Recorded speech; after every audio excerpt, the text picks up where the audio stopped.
In our last segment, we travel south across the river to Owensboro, Kentucky, home of the International Bluegrass Museum.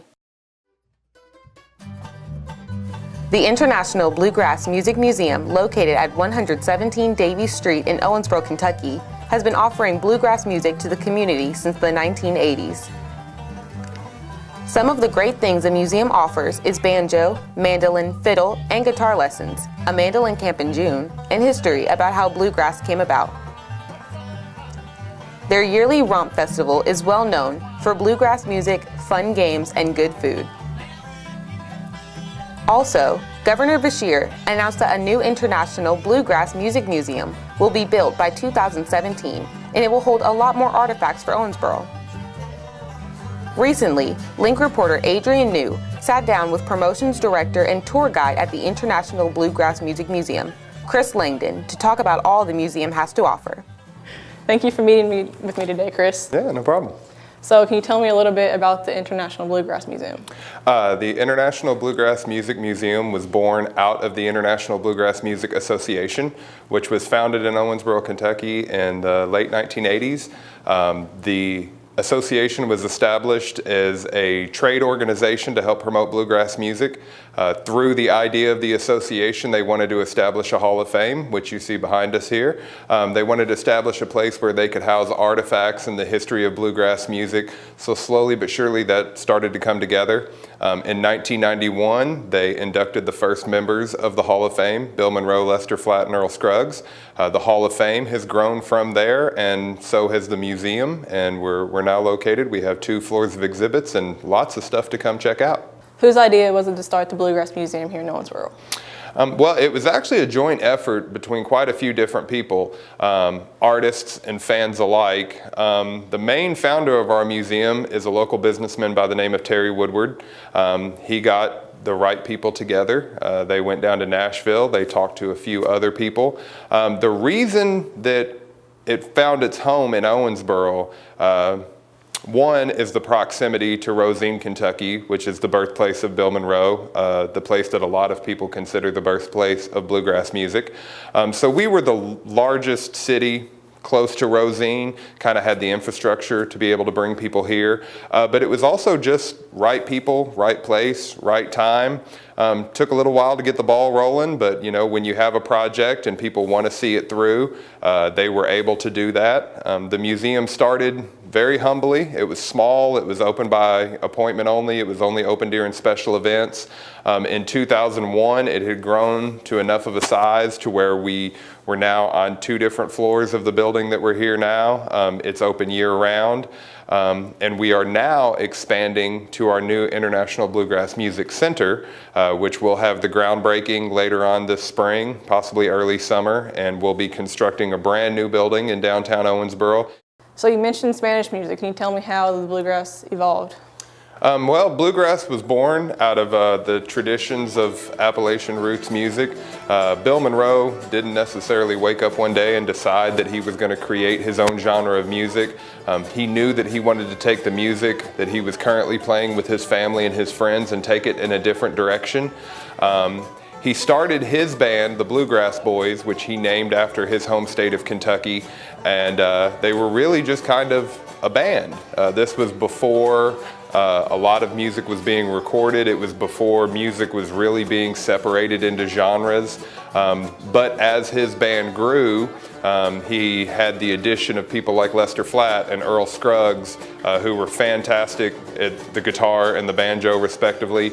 They made their way onto the Grand Ole Opry. They started getting national attention and national success. And it was through that that the concept of bluegrass music was really presented and born. In the way that DJs and promoters would promote it as the bluegrass sound, and then it was just eventually shortened to bluegrass. Bill Monroe and the Bluegrass Boys weren't, they were the first band to really bring this sound to the public, but a lot of other artists very, very quickly picked up on what they were doing and did their best to emulate it. So in the early years, in the 30s and into the 40s and on into the 50s, it really picked up a lot of steam, and there were people all over the country doing it. What are some public events the museum has to offer? We do a lot of things down at the museum, and right now is the time of year where that really starts to pick up steam and get going. It starts with our benefit concert series, which is already taking place. We do our best to have one, maybe two concerts a month. We try and put one out about one every 6 weeks. That leads up to Romp, which is our big festival, which a lot of people are starting to learn and know about. It takes place the last weekend of June in Yellow Creek Park. Wonderful 4-day festival. It's family friendly. We have music, we have camping, dancing, food, workshops, yoga, all sorts of fun stuff to do.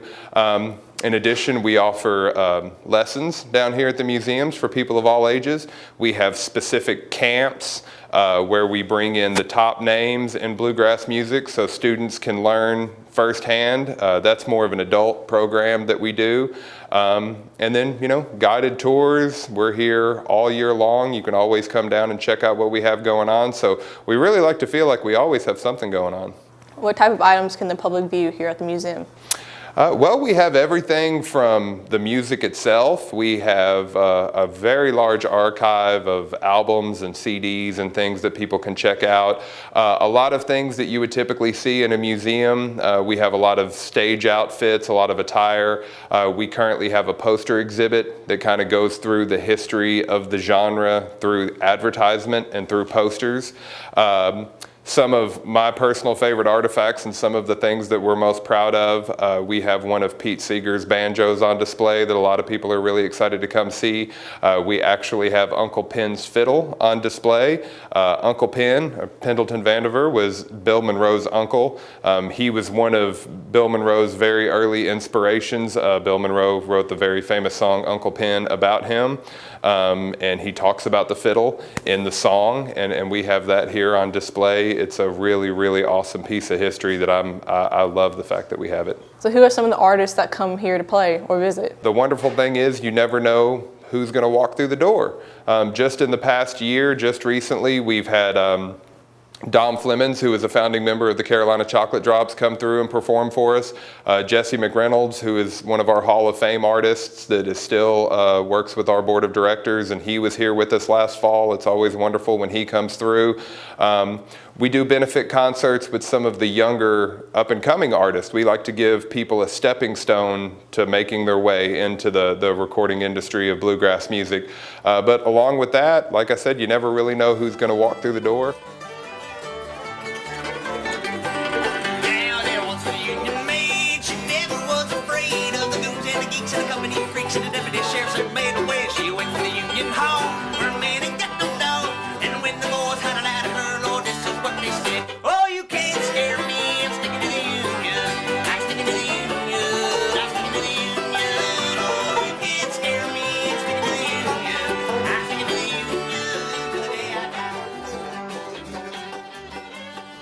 So can you tell me a little bit about the lessons that you guys have to offer?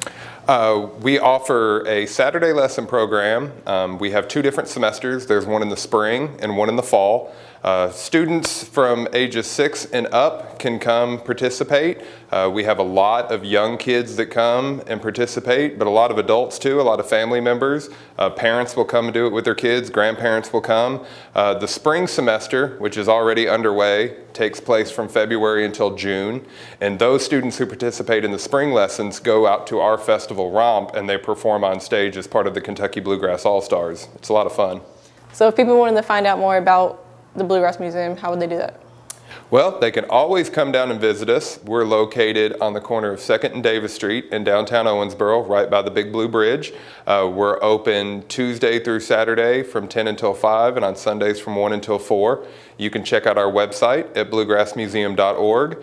We are all over social media. We have a Facebook page. We have a Twitter account. We have a fantastic YouTube page, which is constantly growing. We're doing our best to put all sorts of video up there. You can check out videos of not only what goes on down at the museum, but we've got some really, really fantastic videos of everything that takes place out at Romp, both professional videos and fan-made videos. Lots of interesting ways you can find out what we have going on. Go now. I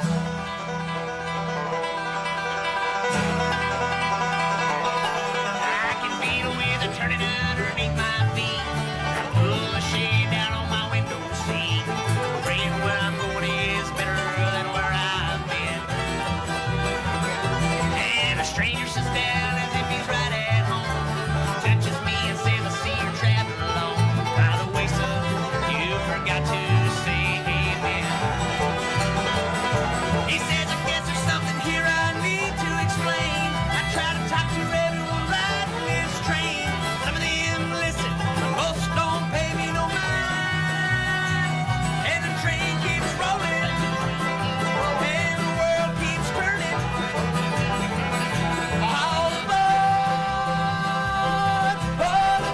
Reporting from the International Bluegrass Museum in Owensboro, Kentucky, Bosse's EVSC Community Link, I'm Adrian New.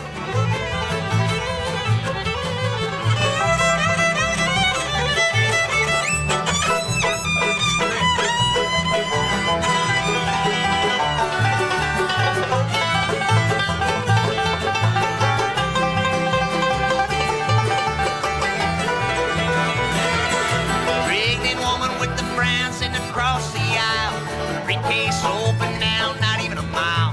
Don't ask them what they saw, their journeys in. And a couple with the kids at the front of the car, let's all way about some cooking job. Don't ask them what they saw, their journeys in. And there's a fella right left sitting in the back, keeps a smile on his face through the paper stack, looking out the window, but he can't see past the pain. And the train keeps rolling, and the world keeps turning. All aboard, everybody's gotta get on board. This has been a Bulldog production.